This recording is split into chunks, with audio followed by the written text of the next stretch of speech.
Hey everyone, welcome back to Pine Hollow Auto Diagnostics. We're in Indiana visiting my brother's friend here, and his dad owns a 1939 custom Ford with a small block Chevy. And the customer complaint is due with the charging system. So the gauge in here, the voltmeter, right now it's showing about 10 volts, right? And the air conditioning's on? Yes. And to turn off the air conditioning, first knob straight. First knob straight up. We go back up to almost 14 volts, about 13 and a half. So obviously we're worried about why does turning on the air conditioning make the voltmeter go down to 10 volts? Like, is the battery charging or not? Or is the gauge lying? So with the AC off, what about 13 volts? Let's check the gauge, or the meter.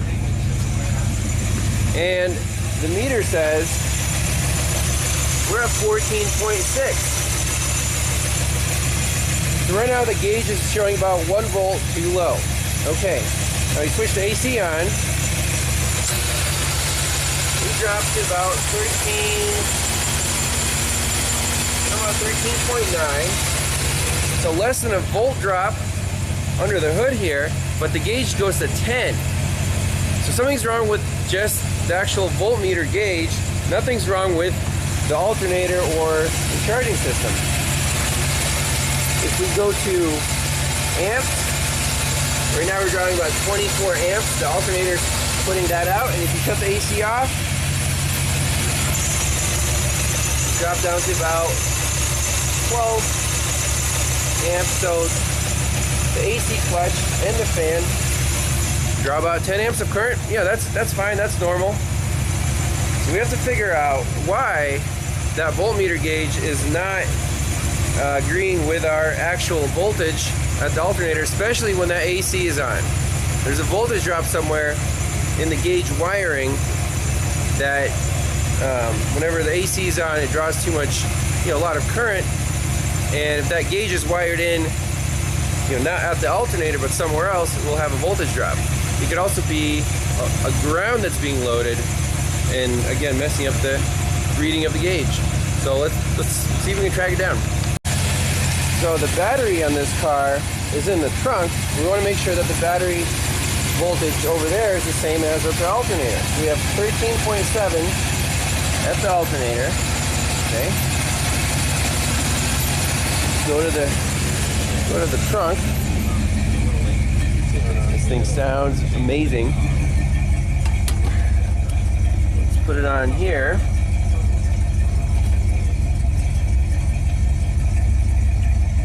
We have 12.8. So this battery right now is not, it's borderline. It's staying charged, but it's not.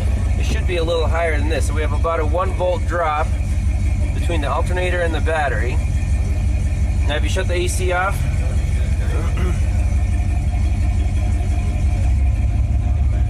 at 13.7, so again about 1 volt drop between the alternator and the battery. Yeah, not a big deal. So now we'll look at the diagram here. Here's the voltmeter, and it just comes off the fuse block, red and white 18 gauges, B+. So basically we want to measure the voltage here and compare it to this ground, see if there's any voltage drops. So now we just want to measure the feed to this voltmeter, and that comes from the fuse block. It's the one that above gauges at 10 amp. If we pull it out, the gauges drop to 0. Just want to make sure it's the right fuse.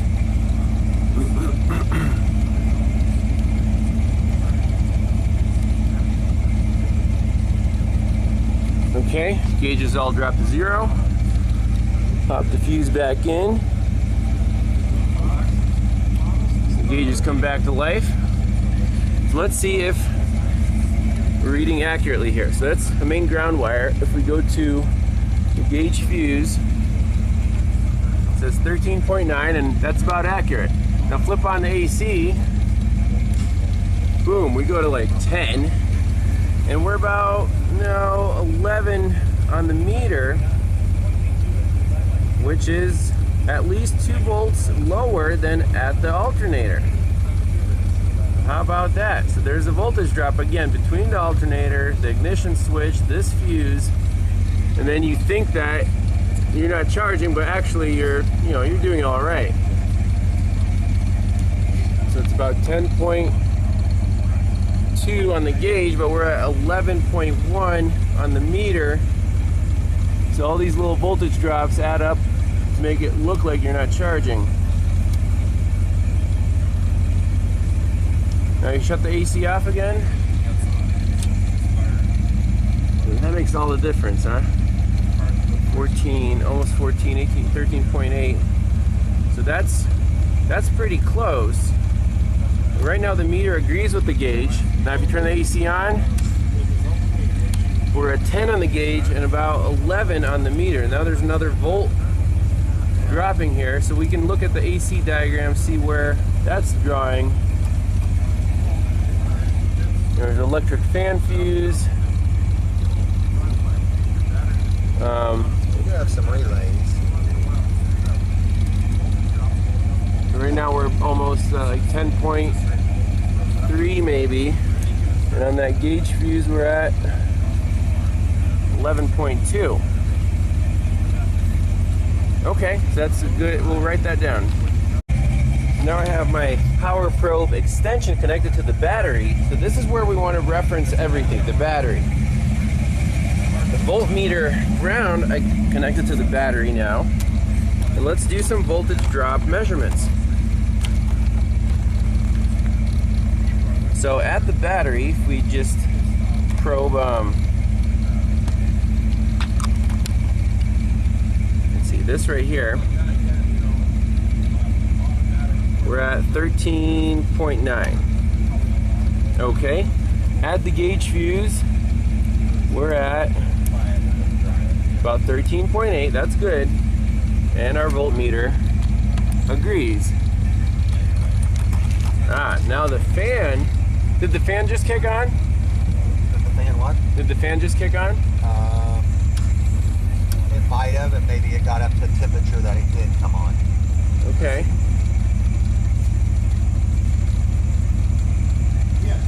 Okay, so that cooling fan is on. Now we're at 12.3 on the gauge fuse, and our battery is... This time the fan is on without the air conditioning. Right. We're still at 13.5 on the battery, but we're at 12.3 on the gauge fuse. So it's that air conditioning pulling that thing down that much. Well, it's the cooling fan specifically, not the clutch. I know, but it pulled it down only partial here compared to what it was doing.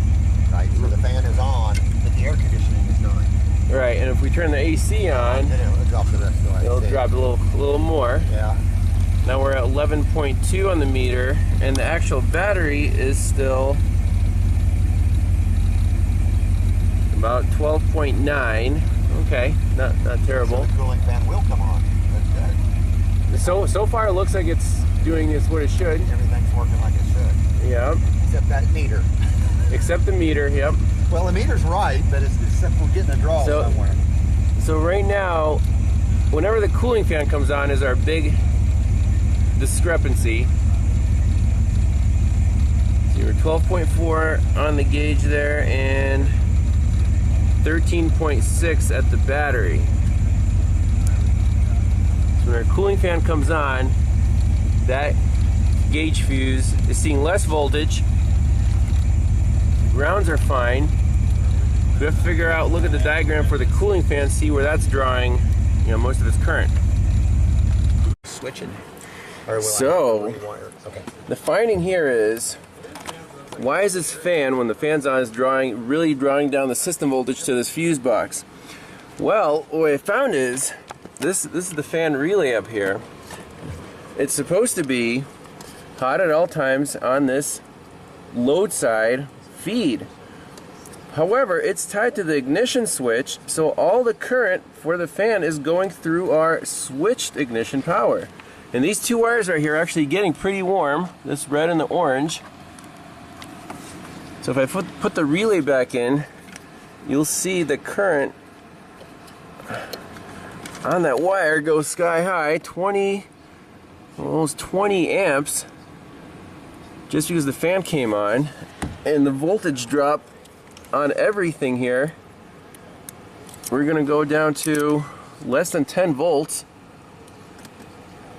Yeah, it's way down. So yeah, it's about 10 volts, and the power feed to the fan, that pin is less than 10 volts. So we basically have to feed this fan a constant power instead of going through the ignition switch, and we should be back in action here. The gauges should work fine and the wire won't overheat.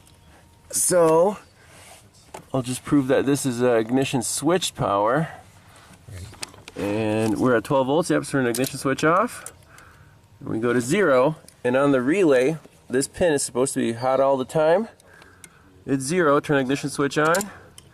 Yep, there it is, about 12 volts. So let's, that's the only wire we have to fix, and this thing should be back in good shape. Alright, so the modification that we want to do to this fuse box is, instead of having the load side of this fan relay be fed through this electric fan fuse, which comes from the ignition switch, which comes from the constant power, there's just so many connections. And since we're loading that ignition circuit down, it's loading everything else down, like the gauges, fuse, and we're getting voltage drops. So we want constant power, battery power, on this grain white wire. So what I did to prove the concept was, through a 20 amp fuse, jumped that wire to this constant power bus bar, and that helped quite a bit. So now instead of at 10 volts, we're almost at 11.5 when this thing is running with the AC on. So that took about, let's see here,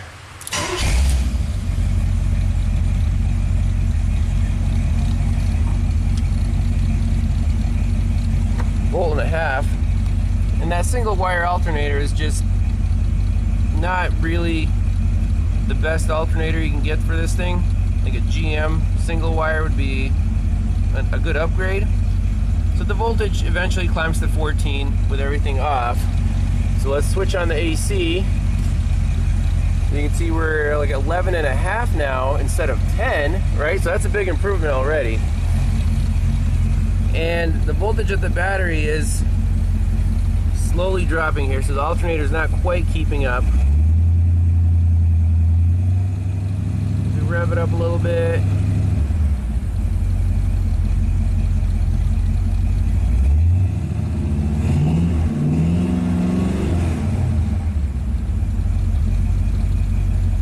Yeah, it's borderline stable, but at least the gauge is more agreeable now. But yeah, I'd say can't really make it perfect, but we can make it better. And that, hope you enjoyed that one, and see you in the next one. Bye.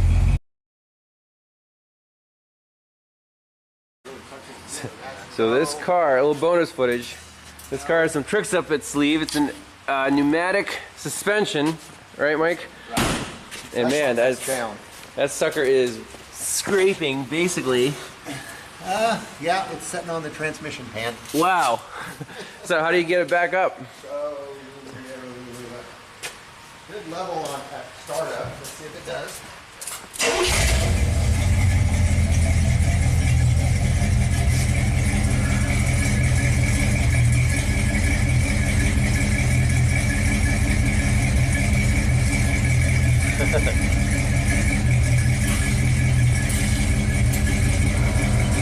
So there's the compressor.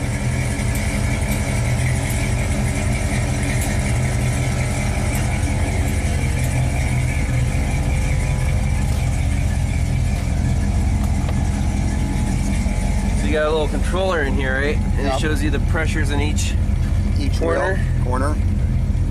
Okay. So if I actually had it set right, it would come up all by itself. Okay. And it usually did whenever I would start the car. We've been messing with it. So how many PSI does it take to get it actually drivable level? Well, it takes about 70 to 80 in the front because you have all the weight of the engine and everything in the front. The rear end is very light, so you're down at about 50. Okay. But also the rear end has much larger airbags than the front does. So we're running air ride shock waves in the front, which are a which is a so we're in the compressor on, and the tank PSI is going up. The tank PSI run up to 150 PSI. Okay, very cool. So as you can tell, we can let it all the way out and bring it up without. I mean, it would have had to kick on, but it doesn't take the full tank to keep it on. Okay. There's options for second compressors and all kinds of stuff on this system. Right. So it's pretty quick to inflate and. Yeah, let's do it again here. There you go. That's a 120 so coming up, and also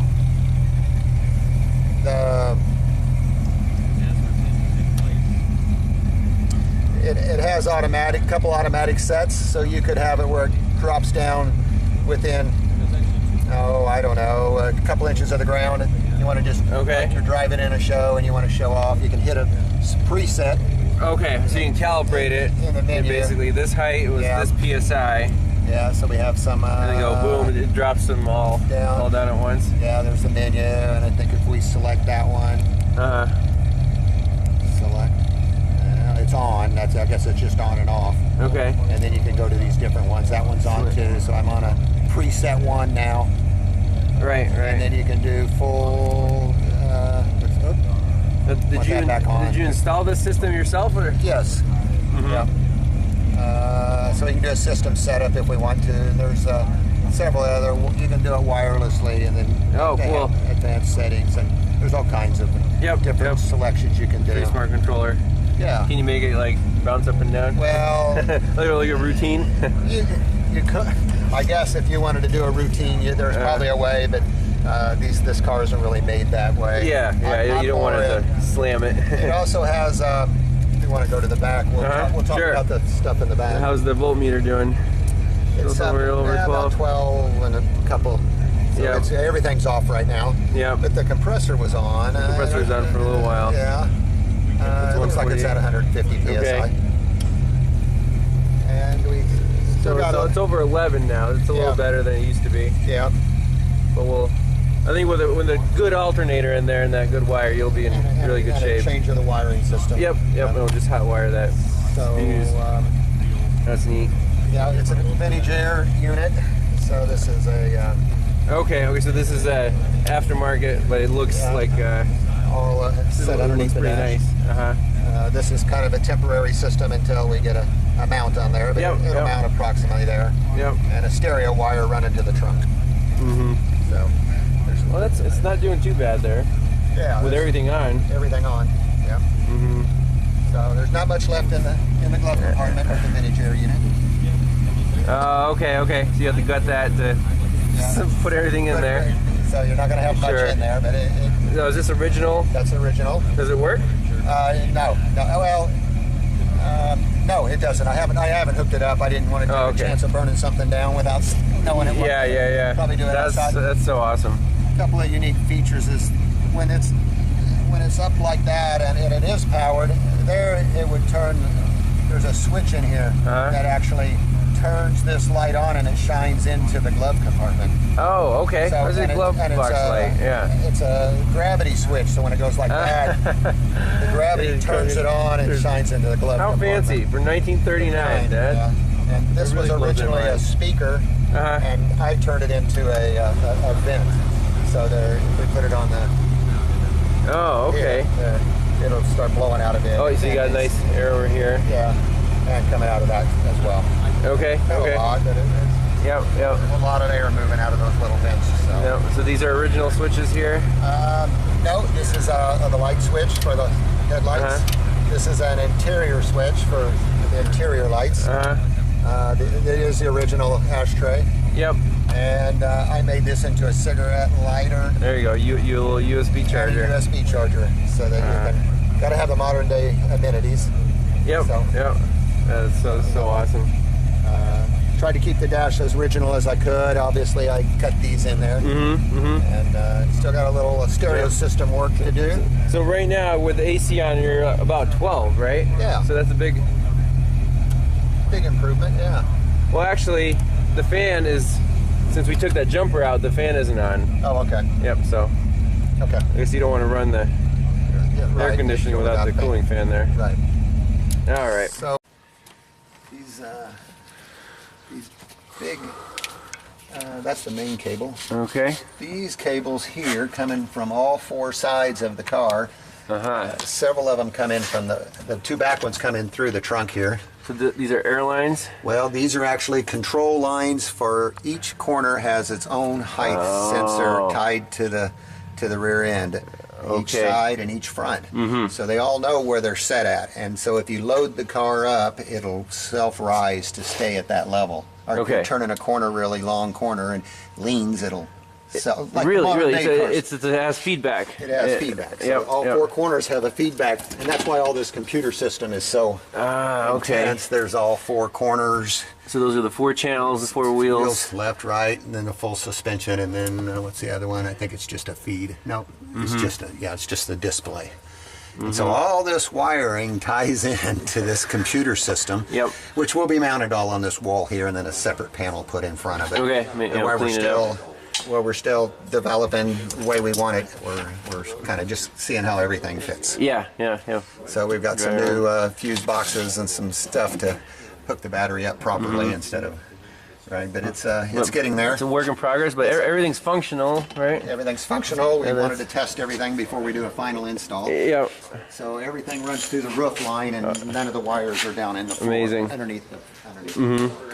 Love it. All right, well, thanks, Mike, for sharing your 39 Ford with us. And I can't wait to see this thing in perfect condition cruising down the road. All right.